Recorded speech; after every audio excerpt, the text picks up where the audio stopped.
So first I should let you know that this is based on a book written by my grandmother, and it is a thing that my parents and my grandmother, kind of a system for communication that they used to help me respond more patiently and less meanly, and it has proven to be extremely useful in my life because, for one, as we all know, if you're involved in any online communities like, WordPress or Steam or Twitter or anything else that you have, you run into bullies and trolls and people who generally are not following the code of conduct that you've laid out, and it can be really hard to know how to respond to them adequately.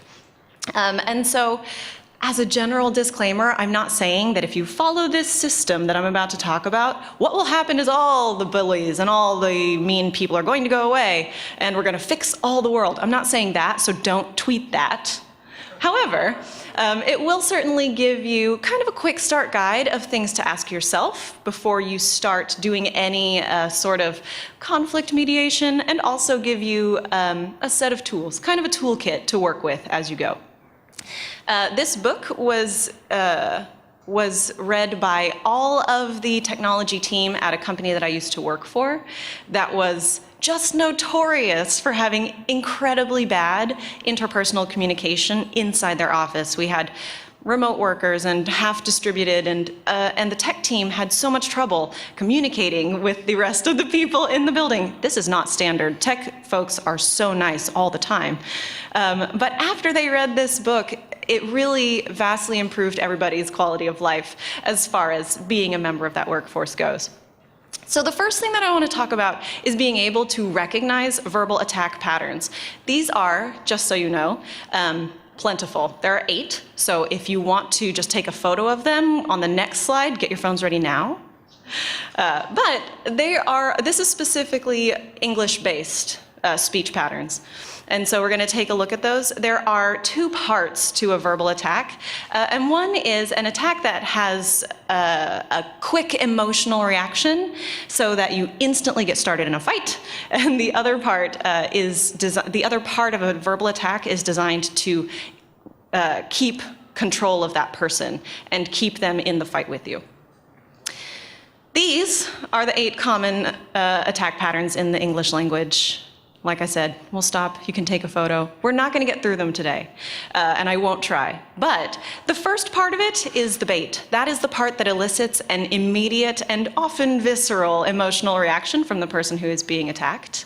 And then the second part is the presupposition. It's one or more, often more, thinly veiled assumptions about the person that is being attacked, who they are, what they're doing, and what they know. I'm gonna wait till I see some cell phones go down. I see you back there. All right, so just by show of hands, how many of you contribute back to an open source project, any open source project? Okay, so this example might seem familiar. It comes without judgment, just letting you know. It is also not something that we specifically pulled out of any open source project, but will feel familiar regardless. So this says, if you really cared about this project, you wouldn't waste time asking questions that everyone knows the answer to. You may not have heard exactly those words, but you've definitely heard that sort of sentiment, and you can see already that it's extremely hard to figure out these stresses in text. No one actually writes an attacking comment and gives you text stress like this. And most likely, they're also not sitting right in front of you saying, "You there, don't care about us." However, let's take this apart, and we can kind of get an idea of what we're talking about when we say bait and when we say presuppositions. This part that you see highlighted in red, waste time asking questions, that is the bait part of this attack. It is designed to make your fight or flight part in your brain say, oh, they think that I'm wasting time, and panic and start a fight with you. There are 2 presuppositions in here. This is the first one. Really cared about this project. It's assuming that, for one, the person who's asking the question doesn't care about the project, and unfortunately enough, it assumes that if you do care about a project, you never ask questions. This is not true, but that is a presupposition that's built in there, and there is a specific purpose to it, which I'll talk about after we look at the second presupposition. The next one is everyone knows the answer to. This is assuming that one, the attacker knows everybody, which they probably don't, and two, that everyone that they already know actually has that answer ready to go.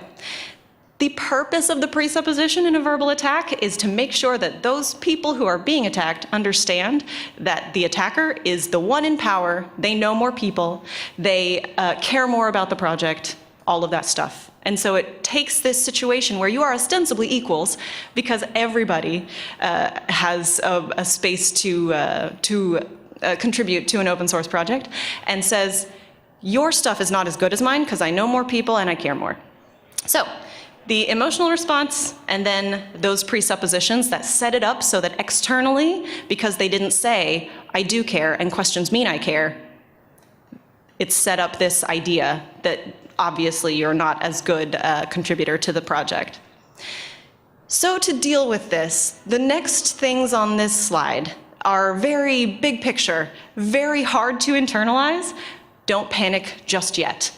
These are the 4 basic principles that you should use anytime that you're responding to a verbal attack from someone. First is to know that you're under attack. This is hard, as I mentioned, because so often we don't have the text stress. No one's bolding and highlighting things in red on the internet to let you know which one is the bad part and which one is the good part. But more importantly, you have to know the type of attack you're facing. This is equally hard. Sometimes it's fact-based, buried in those presuppositions. Sometimes it's emotionally based, there in that bait part.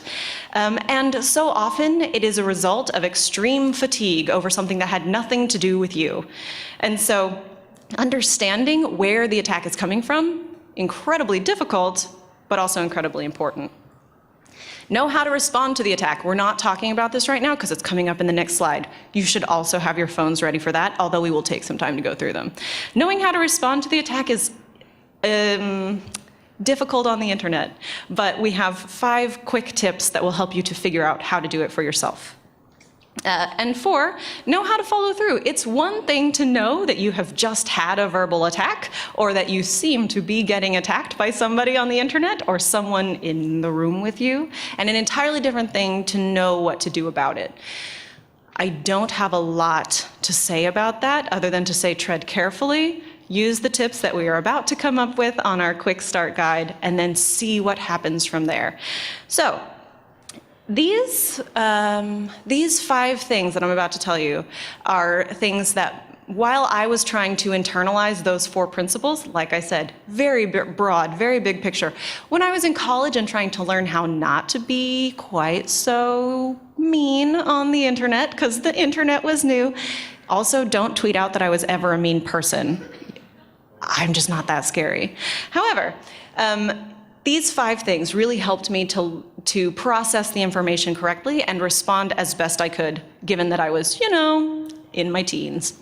So the first thing is to ignore the bait. If you can identify which part of a comment is the bait and which part is the presupposition, ignore the bait part. That's the part that is designed to get you off guard and to get you off your center and start an emotional response fight. It's impossible to be attacked and not want to instantly attack back. That's that dumb part of your brain back there that's like, ooh, it's gonna kill me, I should fight it. So ignore the bait part as best you can. Now that you've done that, be sure to identify the presuppositions and find out what that's actually about. By find out what that's actually about, what I mean is ask yourself if there is truth in it. All presuppositions are based around facts about something, and that doesn't mean it's a fact about you. So for instance, in the presuppositions that we had in our example, if I said, if you really care about this project, that's your presupposition. The fact in that is that some people don't care about giving back to a project. Some people are asking questions that aren't necessarily relevant, but that's the part that you're trying to deal with. You can deal with it by saying, I do care about this project, and I think that asking questions is the way to improve my understanding of it. If you're dealing with the second presupposition, which is that you're wasting oh no, that was the bait, which is that everybody already knows the answer. A thing that I always recommend to our community members in WordPress is to say, if everybody has the answer, which is possible, perhaps we should make it easier to find. That is a fact-based response to a fact-based presupposition, and all of a sudden, you have not gotten yourself into a situation where the person who has said, "You don't care about us," is just saying that and it's going unnoticed. You've said, "I do care. These are the things that I care about. Let's make it better." And you're no longer losing face in the wake of that.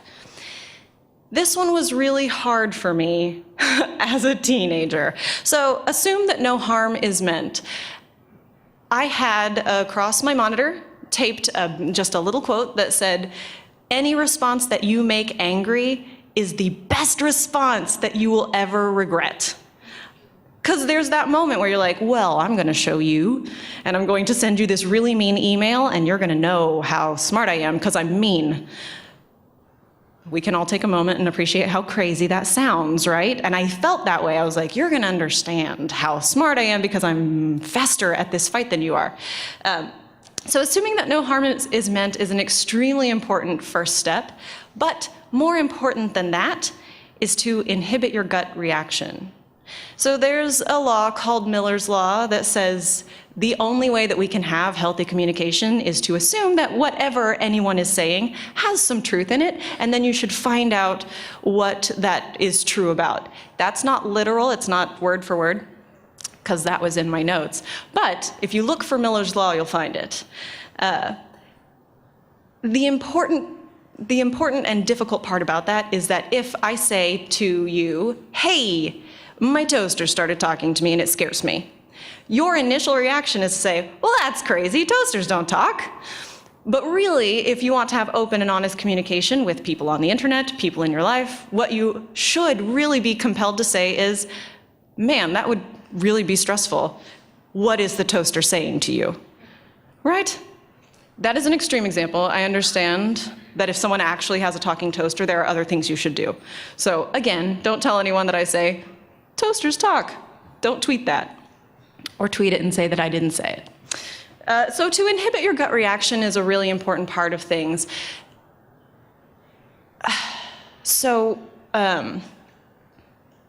I've lost my train of thought. Inhibiting your gut reaction. That's not to say that your first reaction is not the right reaction. But just like that quote that I had at the top of my monitor said, if you make your gut reaction an angry response to something, that is always the wrong choice. But trust your gut. If you feel like you're being attacked and you think to yourself, the only thing that I can do here is to respond to these presuppositions, respond, for heaven's sake. Don't let people attack you blindly. But also don't respond as angrily and negatively as you want to. The point of the response is to de-escalate the situation by addressing the incident, by addressing the presuppositions that are in it and the facts that are underlying in there. There are additional resources. This is a really hard thing to do. It took me, I want to say like 7 years to stop wanting to instantly say to you, "You know what, you said this mean thing to me, and right now I'm going to say a mean thing right back to you." It took me 7 years, everybody. I'm so glad you met me after that happened. I'm a much more pleasant person now than I probably was when I was 17. But there is a book, The Gentle Art of Verbal Self-Defense, which, as I mentioned, is written by my grandmother. It is fantastic. It is a little bit outdated with some of the examples because it was written in 1984. So take that into account when you read it. But also the satir categories, which we didn't actually get to today. That helps you to understand whether you're dealing with an emotional response, whether you're dealing with a fact-based attack, anything like that. And then a couple of other books here as well. I'm going to stop for some photo taking because I know that I wouldn't write all of that down in my notes. I think we are not in a question area. This is a no question answer area, correct? In that case, I won't open it up for questions. But, I would like to say thank you for coming to my presentation.